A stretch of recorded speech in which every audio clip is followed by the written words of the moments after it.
welcome to those of you who are new to the Bridge Club. It looks like we have several new faces.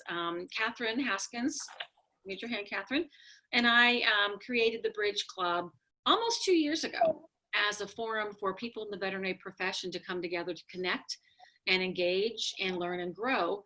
And we have done over 70 of these virtual conversations over the past 18, 19 months, and about a dozen live conversations as well. So we're getting better and better at it every time on how it goes. But thank you all for being here. We are recording this. We do have an all access membership that people pay to get access to our archived content when they can't attend. So just wanted to let everybody know that we are recording the audio and the video, and this is made available to our all access members. All right. So we want to also give a quick shout out to Mark Cushing this evening, who is Animal Policy Group. Animal Policy Group is generously sponsoring the Bridge Club, one of our great supporters, and thank you, Mark, for that. And we really appreciate him bringing great content and a little bit of cash our way so we can kind of keep the lights on. So thank you for doing that. So joining Mark this evening, we're going to talk about the dog shortage. Wrong shortages. Got a lot of shortages. We're going to talk about the veterinary shortage today. There's some really fabulous new data that has been released as recently as last month at Banfield Veterinary Pet Healthcare Summit. So we're going to talk a little bit about that, and we're going to talk then about what the implications might be and what we can do with it. So let me introduce our guests tonight. So I already introduced Mark Cushing. Raise your little hand there for those who don't know you from Animal Policy. Thank you, Mark. And Dr. Jim Lloyd. Yay. Dean of the University of Florida, and now doing some really phenomenal research in the business. So Mark and Jim, thank you for joining us. And we're going to start off with our traditional Bridge Club toast. So let's take it away. Thank you, Brenda. This is Mark Cushing. Welcome to everybody. I'm in the West Coast, so we've just only begun drinking out here, but welcome to the great topic. And this is to all the young Americans that want to be vets. Hurry up, go through vet school, because every practice needs to hire you. Cheers. Cheers. Cheers. So Brenda, can I jump in? Jump in. There is so much to share that I want to make sure you guys have as much time as possible to talk about it. But to the audience, please raise your hand, put something in the chat. There's going to be time for an exchange between all of us as well. So don't be shy about that. So yes, Mark, please start. It's fun to start out with a fact, and the fact, it's no longer possible to debate that we have a extreme shortage of veterinarians in the U.S. as well as vet techs. I know there's a lot of vet tech professionals joining us tonight, and that's a topic that's equally worthy. And the two are related, but there's different factors applying to why we have a shortage of vets and why we have a shortage of vet techs. And it's a serious issue. If you talk to veterinarians and ask them the number one problem, I would wager in every case they would say, I can't find a veterinarian. And as short as 5 years ago, and certainly 10 years ago, the profession was afraid that we were overpopulated and people were being encouraged as undergrads not to go to vet school. That's surely, hopefully not the case tonight. Jim Lloyd, former dean of Florida, who's a PhD and a DVM, is a tremendous researcher and consultant. We'll share with you data we just released that for the first time quantifies just how big this gap is. What I wanted to say, take a few minutes, is to get to the issue of why we have a shortage, and kind of not the impact yet and not the solutions. We'll get to that later in the evening. We've only opened 3 vet schools since 1978. So for all the growth in America, for 41 years, we've added 3 vet schools. We have 30 veterinary schools. We have 185 medical schools. We have small class sizes. We have a millennial group now that own more pets than any group or any demographic group in the country. They want human quality health care. They will pay for it. The notion that people don't want to spend money on veterinarians just isn't the case. We've got corporate groups that have invested in veterinary medicine across the country, and they're willing to invest. Again, people want the care, but you have to have veterinarians and vet techs to deliver the care. And we've got a whole culture of pets, which we didn't have 20 years ago. You know, pets are the center of so many people's lives, and that inevitably leads people to want to have healthcare solutions for the short lives that many pets live. And the shortage is not something that we can, I think, even morally tolerate, let alone culturally or socially accepted. So tonight we want to talk about that issue. And one last point before Jim jumps in. We've had a complete reversal in the makeup of vet school classes, as everybody watching tonight knows. 80% of vet students today are female. 20, 30 years ago, it was just the opposite. There's nothing wrong with that. That's been progress. But we also have a millennial generation that is balancing work life. And so when the 2,000 baby boomers that retire each year from a different culture are replaced by veterinarians that are really aiming at about a 0.75 FTE. In other words, not buying into a traditional 40-hour work week for personal reasons. So it takes about 1.3 new graduates to replace a veterinarian, and that's an added burden on top of the dynamic that Jim's going to discuss. So let me hand it off to Jim to really share with you the data that will tell you what's the scale and scope of the shortage that we face right now. Go ahead, Jim. So thank you, Mark. It's a pleasure to be here. This is a new format for me, a new experience for me. And you know, I'm sitting here on my hands. It's difficult to do that without, and for me to give a talk without PowerPoints. You know, I'm an academic and that's what we do. We flip through it. I'm just gonna flip through those in my mind and let's get through, and you guys can ask me questions later. You know, just at the very top level, as Mark said, there's interest in doing a study to look at the employment market for veterinarians today.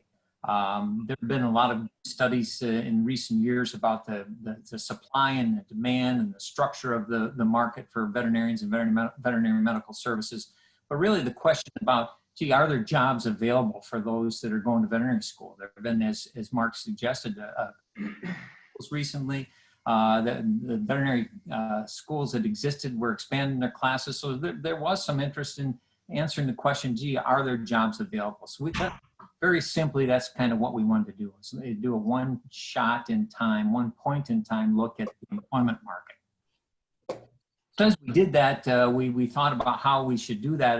And one way was just to look at quantitative assessment, if you will, look at the numbers of jobs that are being posted out there and just kind of run through the major posting sites and see what's available. And then the second piece, that was the quantitative, and to think about that in light of the number of job seekers. And so we looked at the number of new graduates, and we looked at their employment rate at graduation. We looked at the unemployment rate in veterinary medicine to estimate some of the more seasoned veterinarians that were out there might be looking for jobs. And we did this right after graduation, so the time would be good so that anything that we came up with was going to reflect the fact that that this new class of graduates had just entered the market. So that was the quantitative piece. We also did a qualitative assessment where we set up interviews with people that were well-placed thought leaders across the industry, whether it was corporate practice or private practice or government or industry, and just did a lot of individual interviews with people that were living in this market on a daily basis, experiencing the hiring, if you will, and the search and the interviews and all that. And so we did a qualitative piece as well. And just in a nutshell, what we found on the quantitative side was that after we figured in the number of new graduates and the employment rate there were still, at the end of June, 1st of July, thereabouts, middle of the summer, there were at least 2,000 jobs in the United States for veterinarians that didn't have candidates to fill. So there were that many open positions that there just aren't people, aren't people to fill. So there is clearly a shortage of veterinarians in the country at this point in time. The second thing that we found was that this was across the industry. It wasn't just companion animal practice. It was an equine practice. It was food animal practice. It was industry, as government. And so it was a robust finding from that standpoint, we'd say, in that it was really broad-based across the industry. And the third thing then is, as we thought about it, is you know, The trend is that we're seeing today is likely to continue. If you look at some other things that have been published out there and other things, again, the other studies on the supply and demand structural studies, the easiest one, I guess probably the most commonly cited is Bureau of Labor Statistics. And labor statistics says that the job market in veterinarians over the next 10 years is going to continue to outpace the growth in the rest of the economy by about 3 or 4 times over. So that this growth is going to continue. Rooted in on the companion animal side, the clear advance in human-animal bond and all the good things that are going on there, and rooted in the fact that we are doing a much better job in managing our practices and offering really a portfolio of services to those and meeting the needs of those that are coming in the door. But that's the leaders in the profession uniformly having difficulty filling positions. We had a few exceptions here or there, a pocket here, a pocket there, but without question, this is a broad-based condition across veterinary medicine in the United States. So that's, we can talk more about the specifics if you like when we get to the Q&A, but that's in a nutshell kind of where we were and what we found. Jim, let's ask someone that knows joined us, Stacy Purcell, who is the leading recruiter of veterinarians and vet techs in the country. If you can hear me, Stacy, if you put a number on it or a range, what do you think the scope of the shortage is right now? And you see it because of clients that need vets and go to you to find them. Can you hear me? Again. You bet. Okay, good. And I don't place vet techs. I just had to correct that. But I do place veterinarians. I would say it's at least 2,000 positions open for veterinarians alone right now. And the shortage for technicians I know is higher, but I don't know the exact number for tech openings. Thanks, Stacy. And it's interesting. I will give some good news. I'll talk about solutions to the problem. Yesterday, the accrediting body, the Council on Education, announced that the University of Arizona is authorized to open its veterinary school, which will begin next year with 125 students in Tucson. So, part of the problem is we've got to get the number above the 30 school limit that we have right now. We have new news on that. I think the challenge that people need to think about beyond the economics, because it sounds right now like we're just talking about how do practices get enough people to be part of the team, is the issues of burnout for both vet techs as well as veterinarians when you don't have enough staff, the issue of access to care, because inevitably if more people, because of the human-animal bond, for whatever reason, that large group that haven't been seeing vets decide they want to reach out, they want to use telemedicine perhaps, they want to become part of the pet healthcare system. If you don't have vet staffing practices, they don't get appointments, or they have to wait 2-3 weeks and they change their mind. And I think you have the other issue of pet owners turning to other solutions then. If they can't get the appointment, if they can't get the treatment, the diagnosis that they want with a traditional veterinarian, they'll find an alternative. So, if you look at the options, and let me throw this out and let Jim as a former dean comment, there's really 4 things. I work in the field every day. I do a lot of work with vet schools as well as with large practices. There's only 4 ways you attack the problem, it seems like. One is we need more schools. And we probably need them faster than the profession has been willing to open them, partly out of fear that the good times are going to end and somehow people are going to stop having pets and we don't want to be caught, oversupply, which I can't imagine that ever being the case. More schools. Number 2 is to have schools have larger class sizes. That's challenging in veterinary medicine because 28 of the 30 current schools all work with teaching hospitals on campus. And they have a lot of money and staff and cost invested in those teaching hospitals. And it's not an easy thing. And you can't turn to the legislature anymore for the most part, with Purdue an exception recently in Indiana. You can't turn and say, we need more money to expand our hospital facility. And that's a challenge. 2 schools have the clinical year out in the marketplace. And I think more schools like Arizona are going to be following that practice. I think the other option, if you can't open new schools enough, you can't have class sizes grow fast enough, frankly, is we need more foreign schools to train American students. The audience today would be surprised how many American students right now are getting their veterinary degree, not just in the Caribbean, at Ross and St. George, but in Europe, both the UK, Ireland, Scotland, continental Europe, and Australia. The fourth choice is probably the one that's most debatable and most challenging for people, but I'll throw it out to make it a fun debate, which is this. What did human medicine have to do? We didn't produce enough doctors. We couldn't keep up. So DO schools opened up across the country. We couldn't produce enough DOs. There are now 270,000 nurse practitioners and 124,000 physician assistants. We've had a whole group of extenders allowed to practice medicine, not quite to the full degree of doctors, but not that far from it. And still there's a shortage across the board. So the other option for the industry and the veterinary world to consider is, do we create a new professional that can try to meet this gap? Because you can't expect the 30 schools to turn around tomorrow and double their size, or to turn out new schools at the pace that we probably need. So Jim, welcome your comments, and then Brenda, maybe it's a good time to throw it out to the audience to take the question. That's perfect. We've collected a couple of questions. So yeah, Jim. Yeah, just a couple things to add. So certainly Mark's hit on the main impact of this shortage. It's an access to care issue, and so on, and all the things wrapped up in that one. And that's animal welfare, that's welfare of the humans that are owners and associated and parents to these pets.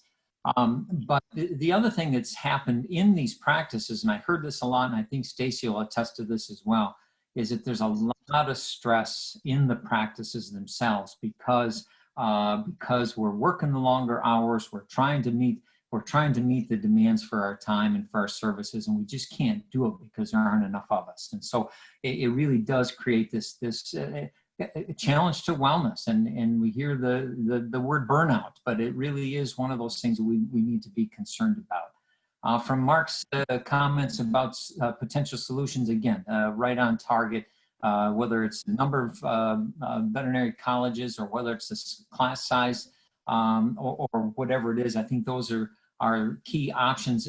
Mark mentioned that the number of U.S. students going abroad for veterinary school. Last year, this last spring, we had, I think, about my estimate, 3,200 U.S. graduates in the country, but there were another 800 U.S. graduates that graduated from foreign schools. So that's about 25% more that are going offshore, if you will, and abroad to get veterinary medical education.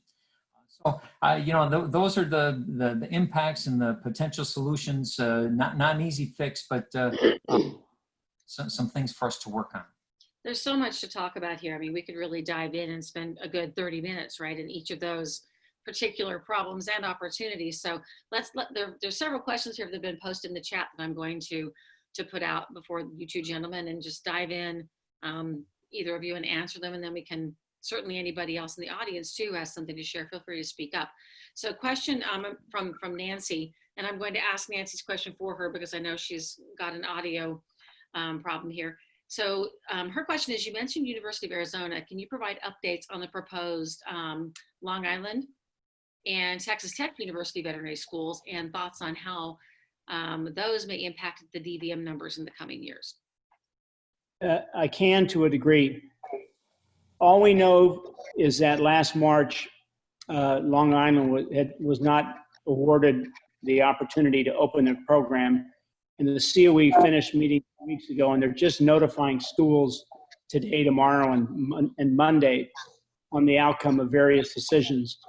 Long Island has not posted any press release today. I checked that before the program tonight, announcing that they've been authorized or accredited to open their school. So they clearly had an issue or something that they needed to resolve, and I don't know the status of that. We'll find out. Texas Tech is only at the stage of having a site visit, which would occur next year, and they would possibly be able to open a program in 2021. And so they're at that stage. I've been involved with a number of schools like this where they've got to establish that they've got a plan or a program that the creditors are comfortable with. The University of Arizona, before I was involved, as big a school as it is, it's larger than Texas Tech, I think, it was turned down in 2016.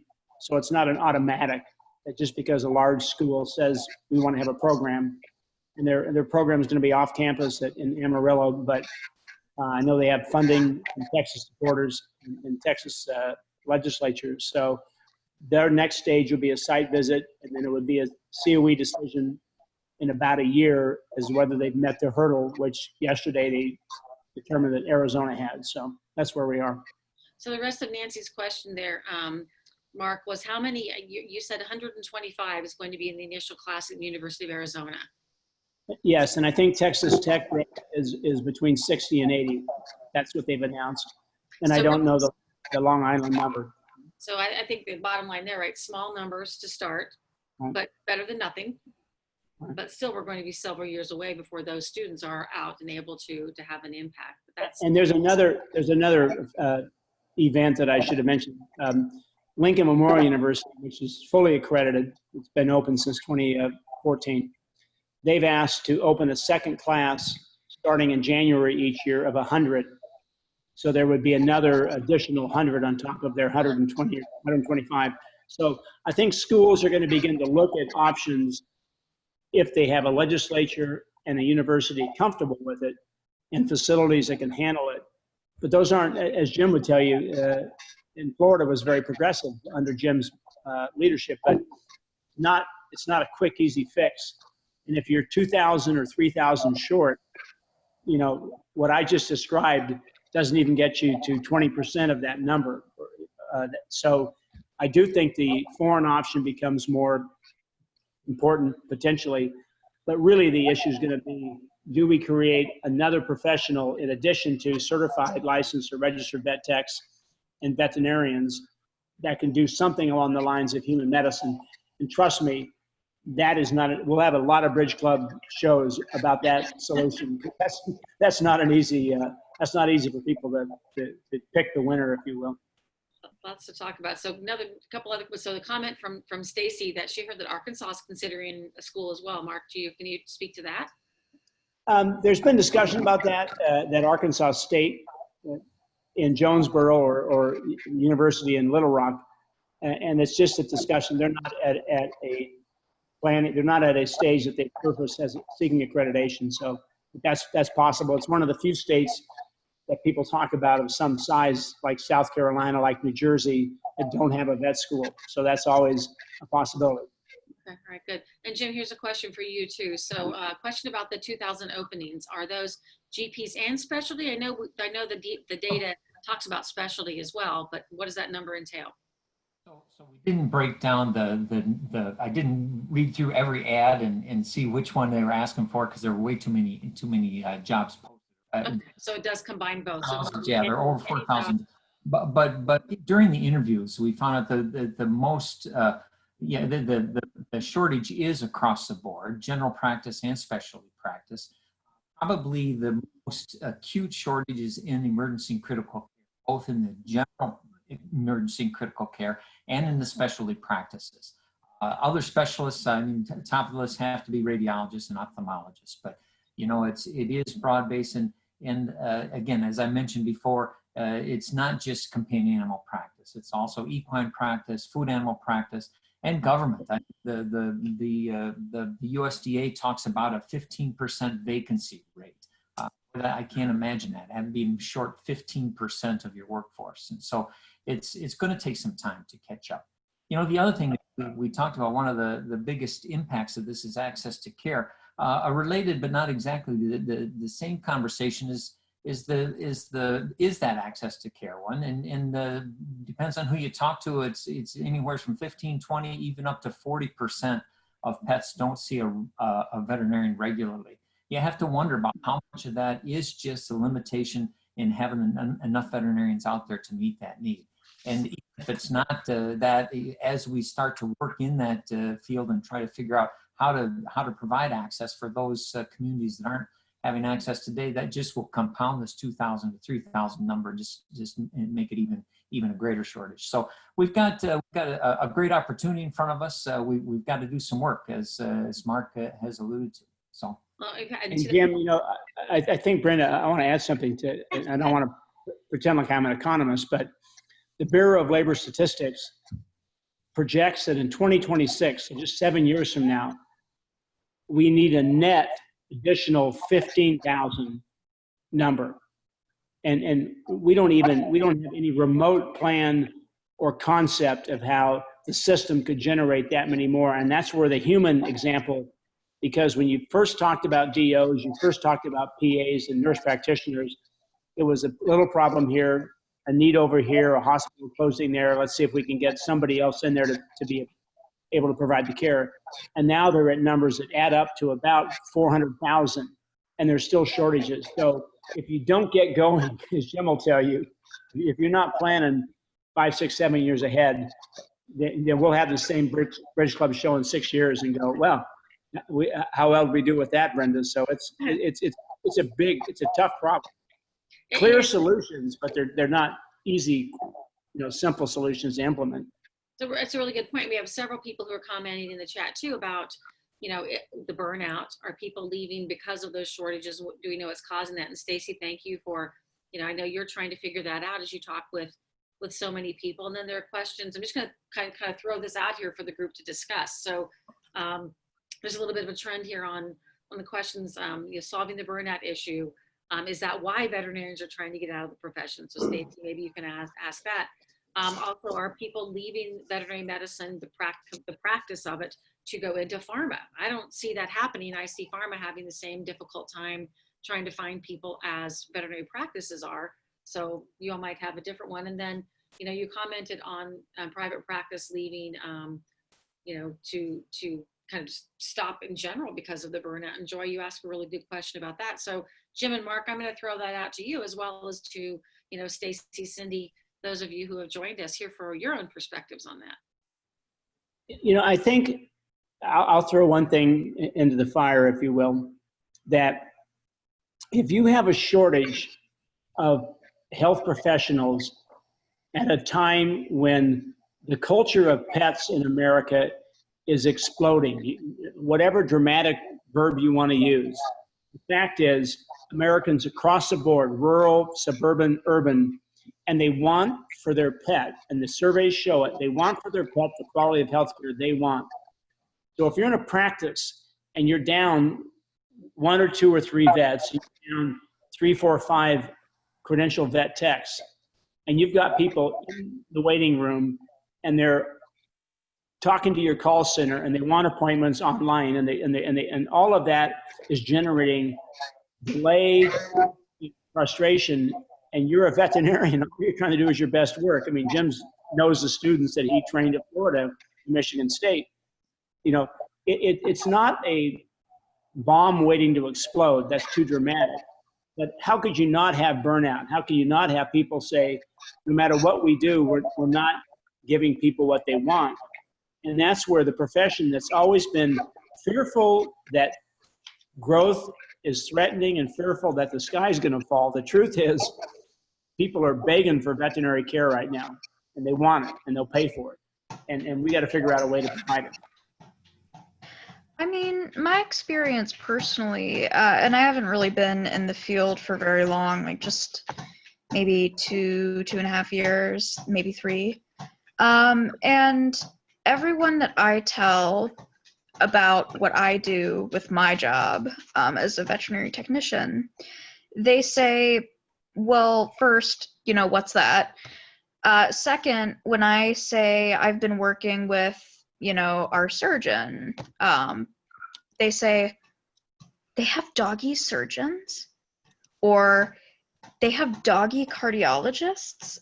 And so I feel like there's also this stigma still that veterinary medicine is less than, and it's not as good as human medicine, and it will never be as good as human medicine.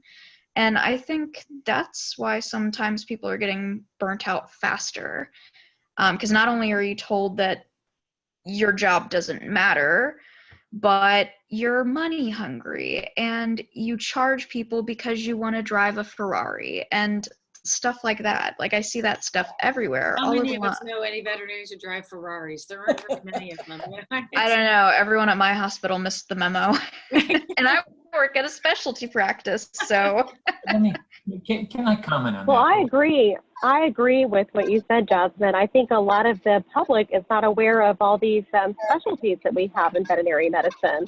I also want to echo what Mark just said about the burnout, because I talked to a clinic whose veterinarian committed suicide because they could not find a doctor, and he was so stressed out because of them being shorthanded in their practice that was the reason for his suicide. And I've talked to practices that are supposed to be 3 and 4 doctors that have 1 doctor, and it's just not sustainable. I also want to mention this is a global problem. It's not just the U.S. problem.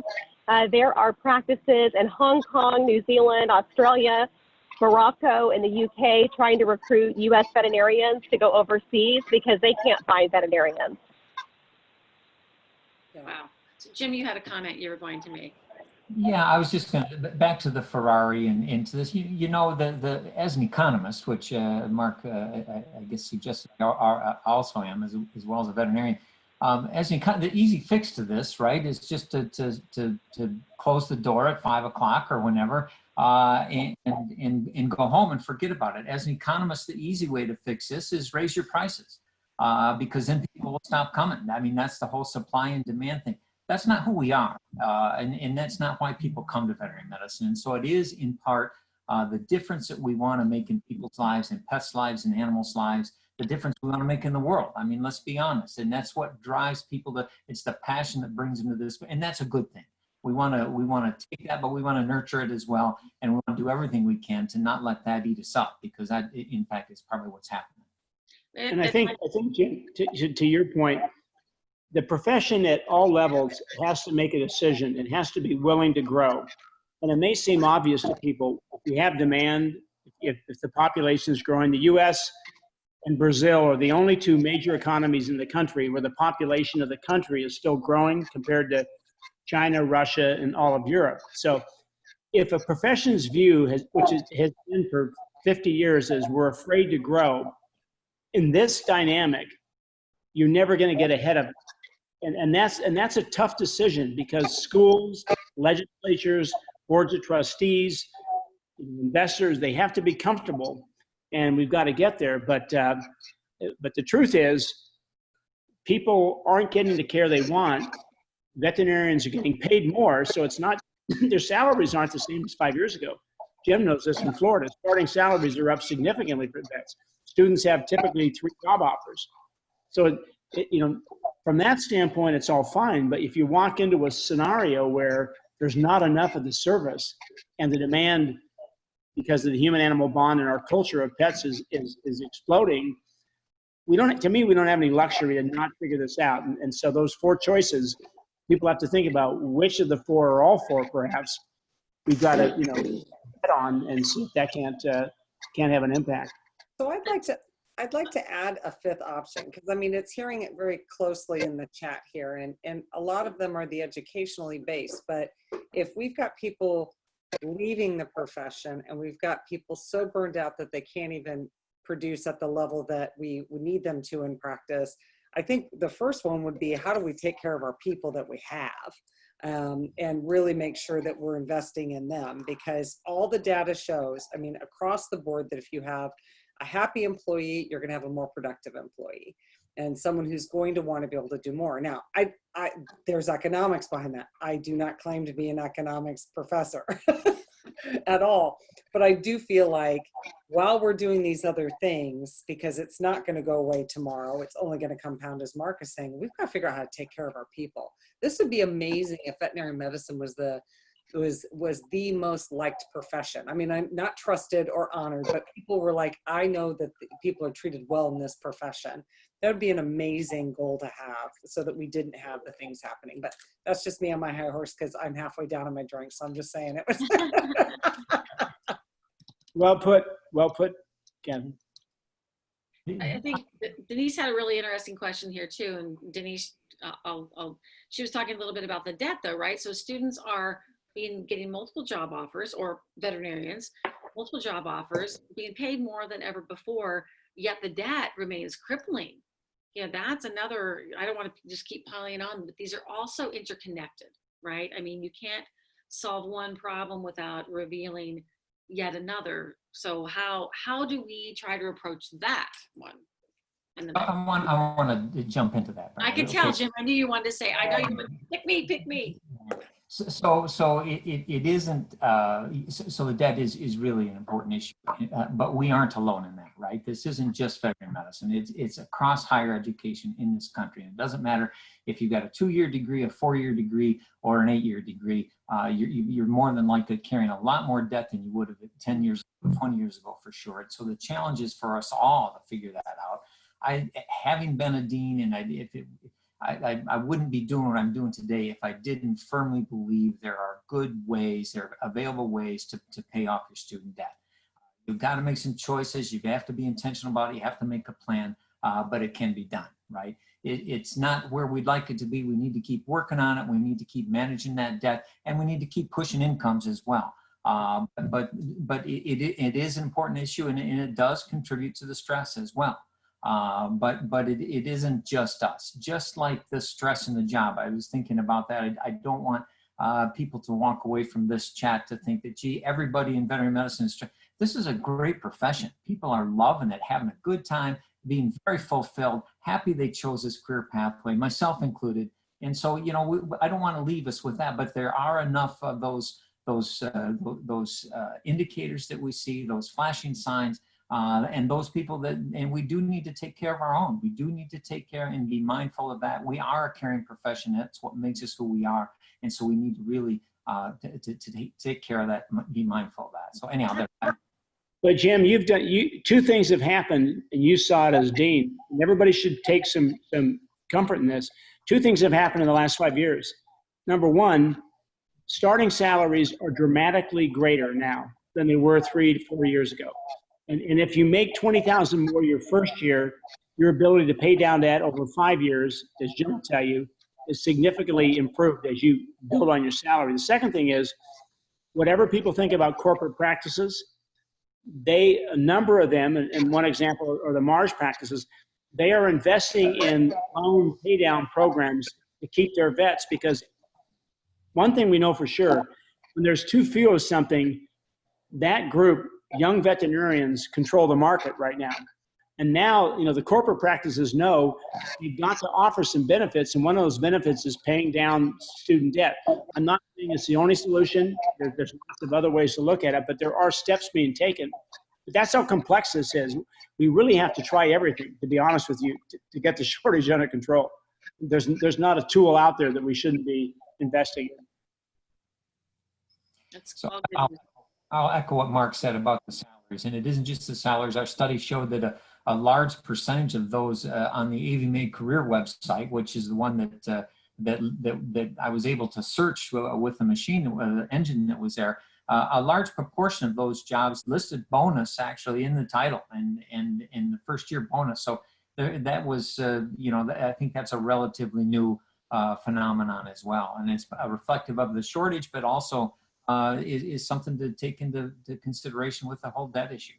What's the value, you know, proving Well, the value. Jim, I wanted to say, yeah, I'm sorry, Brenda. I wanted to say that about the salaries. You know, the highest, I just saw the highest offer for a new grad, 150 in Texas.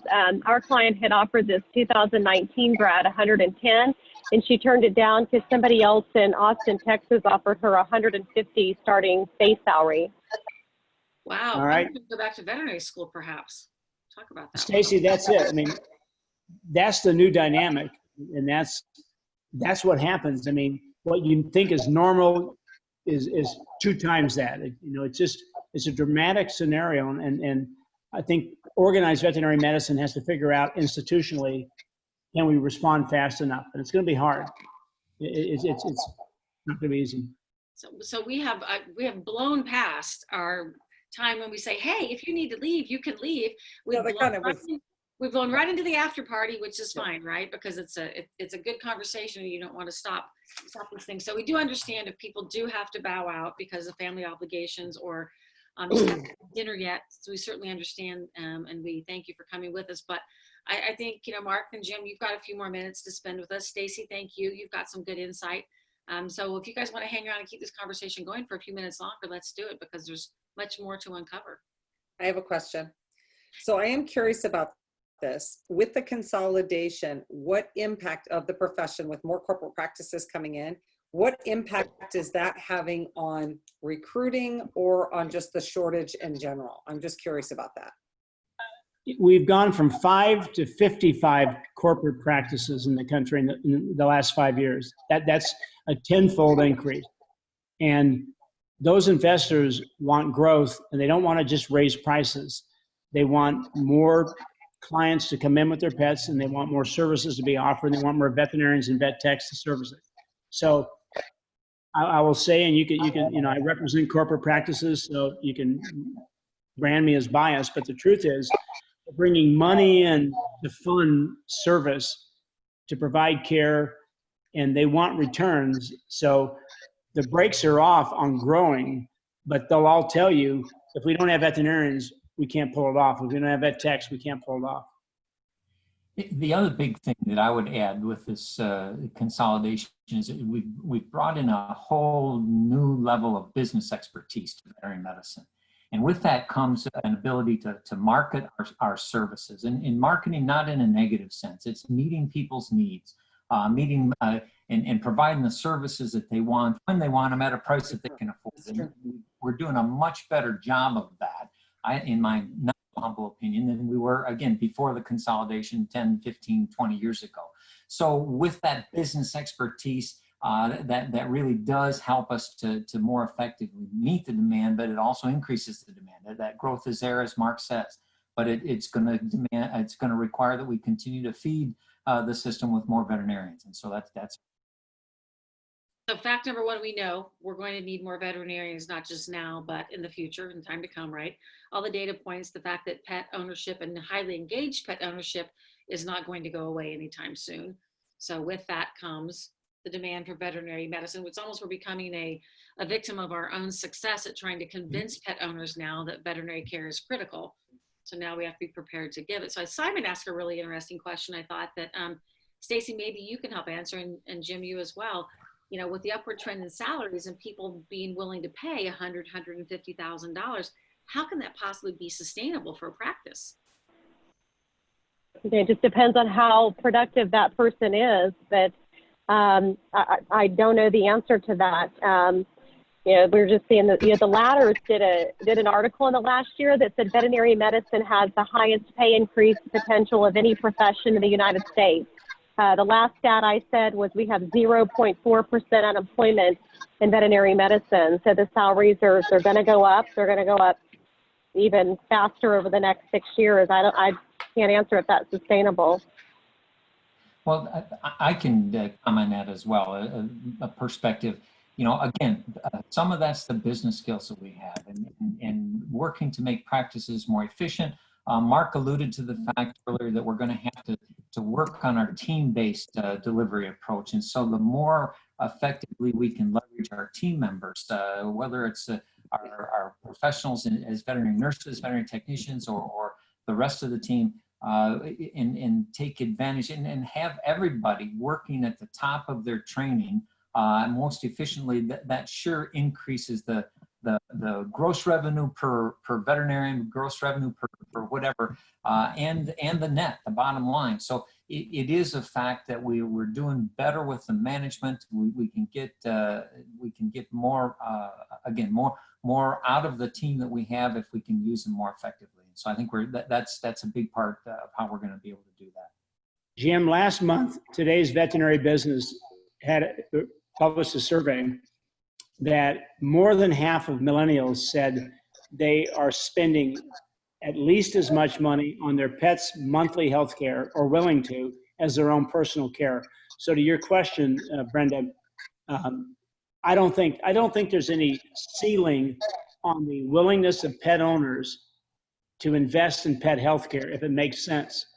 and this is nothing but opportunity, but it has its consequences, burnout, all the other things we've discussed. But the point is, the profession's poised to serve a population that wants more of what they offer. And I can tell you as a lawyer, that's not always the case, so it's a good place to be. But if you don't respond to it, we're going to have this meeting in 10 years and go, good God, why didn't we do something? And that's really the tough issue to me. So as we come upon it, I want to make sure we get to everybody's questions. So if anybody has more questions they want Jim or Mark to answer or to put out to the group, be sure to either speak up now or put it in the chat. And then I want to ask a final question of both Jim and Mark before Jim closes our evening with a toast. So any questions, comments that you want to be sure to put in before we start wrapping up the conversation? Love talking with you all. This is a blast, but it's getting to be close to 9 o'clock Eastern time, and I assume some of us might want to go to bed at some point. I just have one thing. We had a client that just made an offer to a veterinarian who was willing to work every other Saturday. And our client said she had to work every Saturday. So they're like at a standoff right now. They're still talking, but the candidate's going to turn down the offer if she has to work every Saturday. And so I'm seeing, somebody said in the chat that people are not wanting to work on Saturdays, and I'm seeing that too. So there's going to have to be some kind of a full flexibility or compromise or solution on behalf of the candidates or the employers. Because if they have an open position and someone's willing to work every other Saturday, it seems like you would take that versus keeping the position open and hoping you find somebody to work every Saturday. Well, that was one of the things, Stacy, that we found in our interviews, that I found in our interviews, is that one part of the challenge, not just finding people, but having that right person job match, that perfect fit. And so because of the shortage of veterinarians, candidates, people are having to do a little more negotiating, a little more settling, and I'm sure you're seeing that as well. So it isn't the case that the employers get to shop and wait and just hold the line until they get that perfect candidate who matches perfectly. They got to have some of that compromise. Comment. Anybody? Brenda, I wonder if I could comment, please. Yes, please, Jane. Yes. Thank you very much for allowing me to join your webinar this evening. It's actually lunchtime here, so I'm in a good place. It's been really interesting listening to the comments, and thank you so much for the research, Jim and Mark, that you've undertaken so far. The problems are absolutely mirrored here in Australia.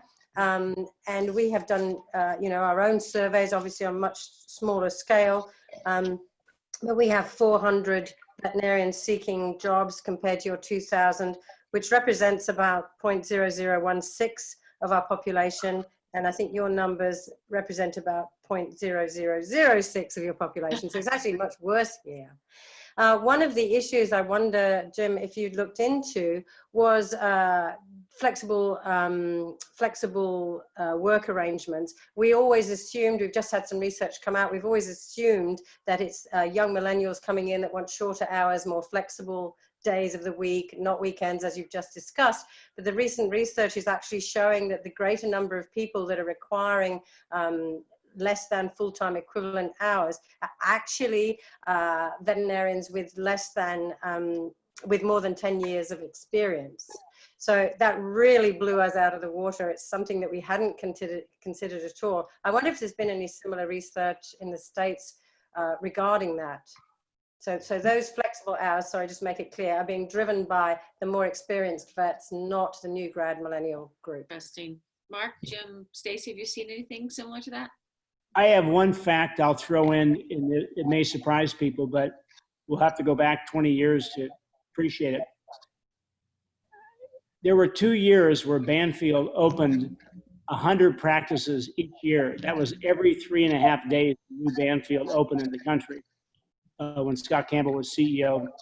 And the only way that was sustainable was to tell graduates that we will take 5 hours a week, give us 10 hours a week, 13 if you change next year to 12, if you want 20. I mean, basically it was a total buyer's market. This is a corporate practice. People were skeptical of Banfield. They weren't sure. And So there was a lot of data then that there was an appetite. You could fill a large, imagine 200 new practices over 2 years. You could staff them if you basically said to people, you name your terms on hours. That's on you. And we'll take what you give us.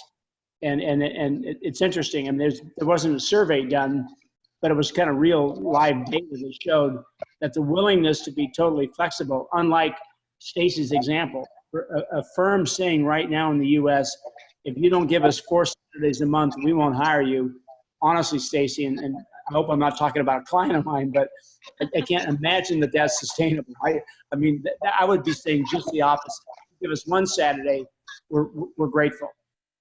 Come on in. So that market number was pretty significant over a couple of years, and really allowed Banfield to grow as fast as it grew. Jane, I don't have any data on this, so I'm always hesitant to talk when I don't have data, but it's something that I've hypothesized if I was going to do a study, I could design it around this and would expect maybe to find what you described. Partly, Mark opened his comments with alluding to whether it's a generational or the gender shift or a combination of both in our profession. If we talk about very real family obligations, those may not be there right at graduation, but after in the workforce for a few years as those family commitments become more and more. And so it may very well be the case, and even though we don't have the data here, so it doesn't surprise me at how long. I also, before I leave the mic, I just remembered to acknowledge the fact that this study wouldn't have been possible if it wasn't for the Animal Policy Group. So Mark, I want to thank you for funding the study as well. So Mark, kudos to you. Well, occasionally I want good data, Jim. I was just going to say one other thing, that having that flexibility is a great retention tool, because if you're going to hold the line like that, the person, like Jen said, at some point you want your employees to be happy with their life, with their personal life too. And if they're unhappy at home, they're going to be unhappy at work. And if you're not flexible, they're going to leave and go somewhere else. So you might be able to hire them, but you're not going to be able to retain them. It has to be a win-win and a two-way street. It can't be a one-sided employment relationship. It's funny. Everybody's going to go work for Simon now after seeing this, because they just accepted a woman working only 8 hours a week on Wednesdays from 9 to 5. Right. And as he said, not a bad idea, really, and a potential solution to burnout, because as you commented, Stacey, I mean, having someone partial time or, Jim, I mean, it's not uncommon in other types of work where you accept someone to work reduced hours or shorter hours during, a period of time in their life when they can't be a full-time employee. And then they come back 110%, right? Because they appreciate what you have done for them during the period where they couldn't be a full-time employee. And I'm grateful that Simon turned his camera on at the very end. I know. Yes. Thank you, Simon. Hey, Brenda, I'll share this. Six people work for me at the Animal Policy. Every single one has a different work hours relationship and deal. And I've done it because they're so talented that you need to match their needs. And an employer that doesn't get that in 2019, to me, that's not sustainable. It's kind of a Puritan word. I'm aghast when that doesn't happen, right? I mean, it's true. It's true.